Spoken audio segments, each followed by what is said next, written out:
Hi friends, in the previous video we understood the balance sheet, and in this video we'll see about the classification of ratios and problems based on each of those ratios. So basically friends, we have four different classification of ratios. So ratios are classified into liquidity ratios, solvency ratios, activity ratios and profitability ratios. In our syllabus we have 17 different ratios, and under liquidity we have 2 ratios, under solvency we have 4 ratios, under activity we have 4 ratios, and under profitability we have 7 ratios.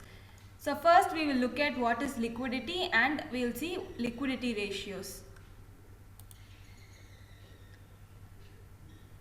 Okay, what is liquidity? Liquidity refers to the capability of the firm to meet its short-term debts. It indicates the firm's ability to meet its current obligations out of its current resources. So resources here means out of current assets. So what is liquidity means? Liquidity is the ability of a company to meet its short-term obligations or the current liabilities by using its current assets. That is what is liquidity. Liquidity ratios are also known as short-term solvency ratios. Another name for liquidity ratios is short-term solvency ratios. Now to understand liquidity, let's just use this case study. Let's just imagine that I have 3 friends and their names are Safe, Casual and Careless. So I have these 3 friends, and my friends want to start business. So this is their books. Imagine this is Safe's book. The green one is Safe's book. Right now the balance sheet is empty because they haven't started business yet. But when we move on, we'll just try filling in things within these balance sheet. So yellow is Casual's books and red represent Careless books. I'm just clicking next. So Safe, Casual and Careless started their own business with a capital of rupees 10,000. So now my friends, all the 3 of my friends are starting a business with 10,000 rupees capital. They have introduced capital of rupees 10,000, so it will be in cash. It will be represented in cash and bank balance in each of their balance sheets, and in the capital also it will have 10,000 rupees.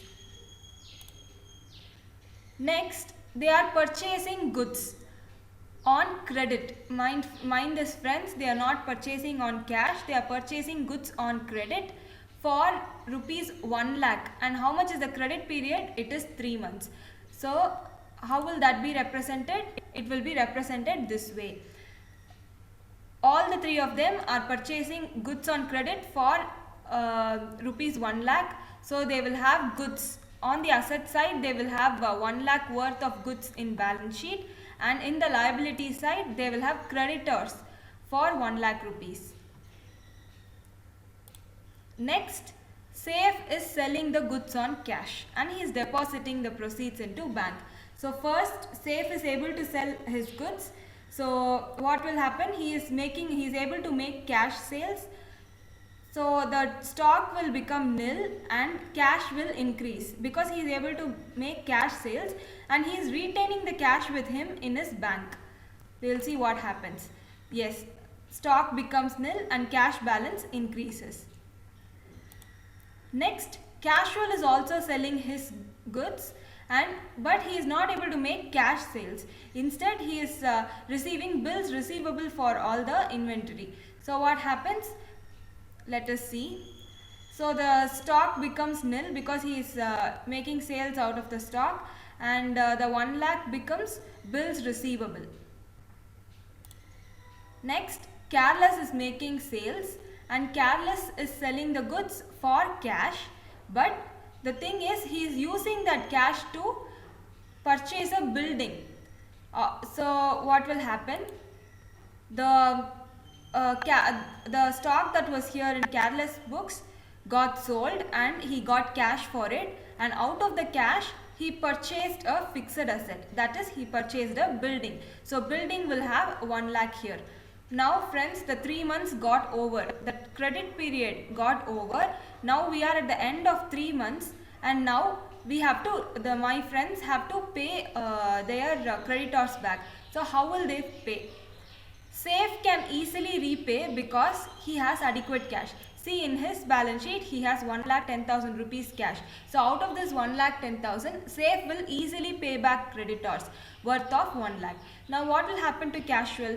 Will he be able to honor his creditors? Yes, of course he will be able to honor, because he has bills receivables of 1 lakh. It is not very easy like Safe, but still it is a current asset. Bills receivable is a current asset, so he can take his bills receivables to the banker, get them discounted, and pay the creditors out of the discounts that out of the money that he receives from the banker. That is a little bit time taking, but still he can honor the creditors. Now if we look at careless possession, he will not have adequate cash balance also, and he is not having current assets also. So what happens? He has a building worth of 1 lakh. But do you think, friends, it will be easy for Careless to sell his building within a short span of time? Not possible at all, because it's a fixed asset. So he'll be struck in a liquidity crunch. So in the case of Careless, he cannot repay the due and he will be trapped in a liquidity crunch. So now I think you will know what liquidity is. So liquidity is the ability of a business to meet its current liabilities out of current assets. So friends, under liquidity we have two ratios. So we will study about current ratio first, and then we will also study about quick ratio. First we will try to understand what current ratio is. So current ratio is a ratio that explains the relationship between current assets and current liabilities of a firm. It is also known as working capital ratio. What is the formula for current ratio? Current ratio is equal to current assets by current liabilities. In the numerator we have current assets, and in the denominator we have current liabilities. And then for computing current ratio, we need to understand what current assets are and then what current liabilities are. That is what we will do next. We will try to understand what current assets are. So current assets are those assets that are likely to be converted into cash or cash equivalents within 12 months from date of balance sheet or within the period of operating cycle.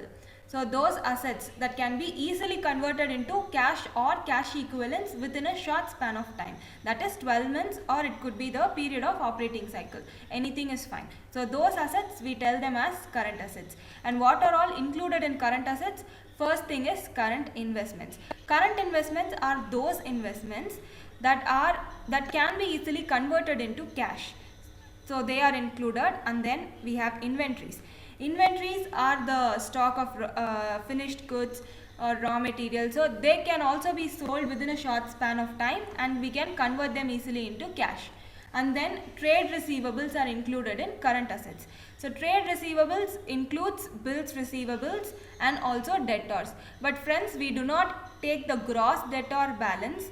We take the net debtors. What is net debtors? Net debtors is gross debtor balance minus provision for doubtful debts. That is what will be taken here. Next we have cash and cash equivalents, and then short-term loans and advances. These are loans and advances that are given by the company to outsiders. Do not confuse this with the loans and advances in the liabilities side, because here we are talking about loans and advances that the company has lent to outsiders. So those loans and advances, if they are short term, then that will also be included in current assets. And then prepaid expenses. Why are prepaid expenses included? Because you have paid an expense in advance. The benefit is yet to accrue. You've already paid that expense. So those are included in current assets. And then accrued income. Accrued income is a benefit for you, right? Because the company would have already sold the goods, would have sent the goods, or would have rendered the services, but still it might not have received its income. So that way benefit is still yet to come. So accrued income are also included in current assets. And then advance tax, because tax is a legal obligation, of course everybody has to honor their legal obligations. So this tax, that is your obligation, has been paid in advance. So that will also be included in current assets. What are all excluded from current assets? We'll see. First thing is loose tools, and then stores and spares. These are not included in current assets. Mind you friends, these are not included in inventory also. And then provision for doubtful debts. We already saw that provision will be excluded. In this point itself we saw. Now again, if it is not excluded there, please exclude the provision for doubtful debts separately. Now we will understand what current liabilities are. Current liabilities are those liabilities that are payable within 12 months from the date of balance sheet or within the period of operating cycles. Now what are all included in current liabilities? First thing is short-term borrowings, including bank overdraft. And then trade payables, that is creditors as well as bills payables. Short-term provisions like provision for tax and proposed dividend. Provision for tax is you have to anyways pay tax, so you are creating a provision. So those provisions are more like a liability that you will pay in the future. So these provisions are included in current liabilities. And then about proposed dividend is a dividend that is already declared. So it is an obligation that the company has towards its shareholders. It has to, in the future, it has to pay those dividends to shareholders. So proposed dividend is also included as liabilities. And then other current liabilities like current maturities of long-term debts. It could be the installment. See friends, the company might have received a loan of a long-term loan, and that long-term loan is for a period of 5 years, but every year the company has to pay an installment towards the long-term loan. So those installments, if it falls within this period, that is within the 12 months from the date of balance sheet or within the period of operating cycle, then it will be included in current liabilities. The same is with the interest expenses. And then unclaimed dividends. Unclaimed dividends are dividends that are already declared and paid, but it is not claimed by any shareholders. So those are also liabilities for the company. So unclaimed dividend will be included in current liabilities. And then calls in advance. Calls in advance are the money that the excess money that the shareholders have paid before even you have called for that particular share. So those are also like liability. They will be included in current liabilities. Now we know what are all included in current assets, and we also know what are all included in current liability. With these two things we can easily calculate current ratio. So what is the ideal ratio for current ratio? Ideal ratio is 2:1. It means current assets is 2 times of current liabilities. So friends, in the numerator we had current assets. In the denominator we had current liabilities. So if my current liability is rupees 100, then I can say that I am maintaining an ideal position if my current assets are rupees 200. That is what is meant by ideal ratio. So normally, why is it? You might wonder, like it can even be 1:1, right? Why should the ideal ratio be 2:1? See friends, it is 2:1 because of a principle of conservatism. Because in current asset we have included inventory and trade receivables, from which full amount cannot be realized in case of need. Because inventory also, you cannot guarantee that all your inventory will be sold in the same price that you are selling now. It might fall down, and the same way you might not be able to make full sales of your inventory. So it might take time for inventory to get realized into cash. Same way for trade receivables, some of your debtors might turn bad, and some of your debts will become bad debts. And your bills receivables also, if even if you go and discount it with the banker is not going to give the same amount for your bills receivable. He will take some amount of commission, and the rest only you will get as cash from the banker. So that way full amount will not be realized. So for conservative purposes, even if half the amount is realized, your current liabilities can be met in full if only you have a current asset that is twice your current liabilities. That is the purpose behind this ideal ratio. And then how is current ratio expressed? Current ratio will be expressed in proportion, that is in simple ratio form. Interpretations, we will see, you will have to know about interpretations, because in sums sometimes they will ask you to comment on the position of the company or on the position of the business based on the current ratio. So in that case you need to know these interpretations. So firstly, let us see if a company has a current ratio that is less than ideal ratio. What does it mean? It has current assets that are less than twice of its current liabilities. Maybe for example, if a company has rupees 100 as current liabilities, and the company ideally it should be having 200 rupees as current assets. But if the company has just 100 rupees or less than 100 or just 150 like that, what is the position of the company? So the company will be in a risky position. It might not be able to satisfy its current liabilities on time.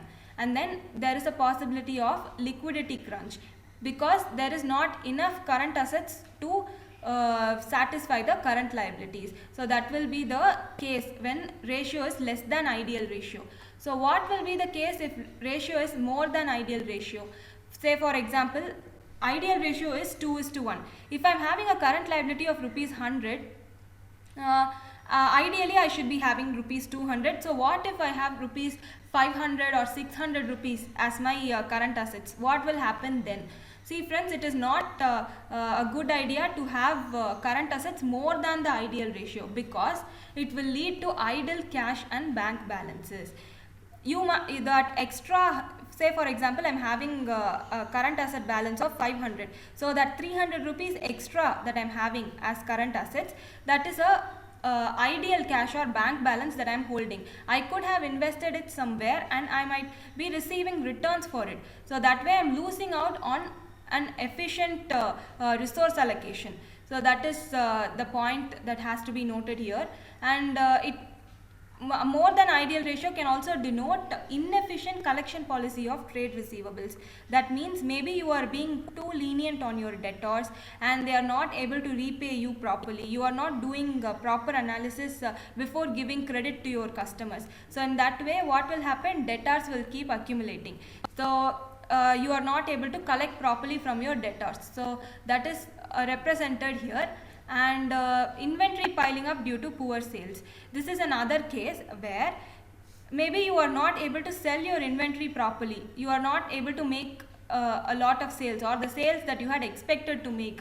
So inventory keeps piling up because you have not stopped your production or reduced your production proportionately. So inventory keeps piling up. So what will happen if inventory keeps piling up? Current assets value will naturally increase. So if current assets increases, then ideal ratio, then the current ratio will become more than the ideal ratio. So that is also another case. Now current ratio, it also allows window dressing. So we have already talked about what window dressing is and all of that, so I need not explain this again. Now we will move on to quick ratio.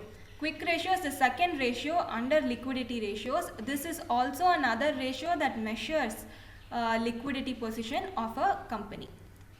Quick ratio indicates whether the firm is capable to pay its current liabilities within a month or immediately. This is a more narrowed down concept of the same thing that we were talking about in current ratio.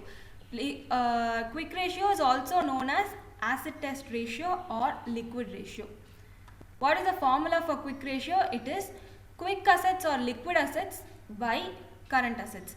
In current ratio, in the numerator we had current assets, in this we have quick assets. So first we need to understand what quick assets are. Quick assets are assets likely to be converted into cash or cash equivalents very shortly.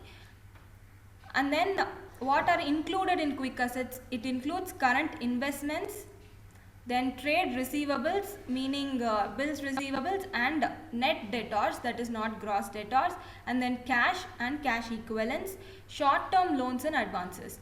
What are all excluded from quick assets? First thing is inventories. Inventory will be excluded because inventory cannot be easily sold and converted into cash. That is the reason why inventories are excluded from calculating quick assets. And then prepaid expenses. This has to be excluded because prepaid expenses can never turn into cash again, right? You have paid expenses in advance. You cannot recover that expense that you have paid already into cash again. So they have to be excluded from quick assets. And then accrued income and advance taxes, both of these are excluded because of the same reason. They cannot again be converted into cash.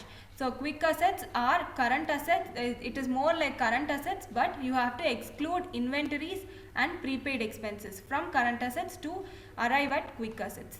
Next we'll look at current liability. Current liability already I have explained under current ratio, so I need not explain this again. So ideal ratio. For quick ratio, ideal ratio is 1:1. Why is that? Because you have to make sure that your quick asset equals your current liabilities. This is a narrowed down concept, right? If I want to pay my in an emergency, I have to honor all my current liabilities. So in that situation, I should be able to honor them with the quick assets that I have. So for the point behind this is, for every rupee of current liability, there should at least be 1 rupee of liquid assets. If it is more, that will be considered better. That's a better situation. But at least for every current liability rupee, there should be equivalent 1 rupee in liquid assets. That is what is meant here. And then expression, quick ratio is expressed in proportion, that is simple ratio. And yes, quick ratio is a more rigorous test of liquidity than current ratio. So if I have to absolutely measure a company's liquidity performance, then I will measure it with quick ratio. And if it is not so absolute in terms, then I will have to go in for current ratio.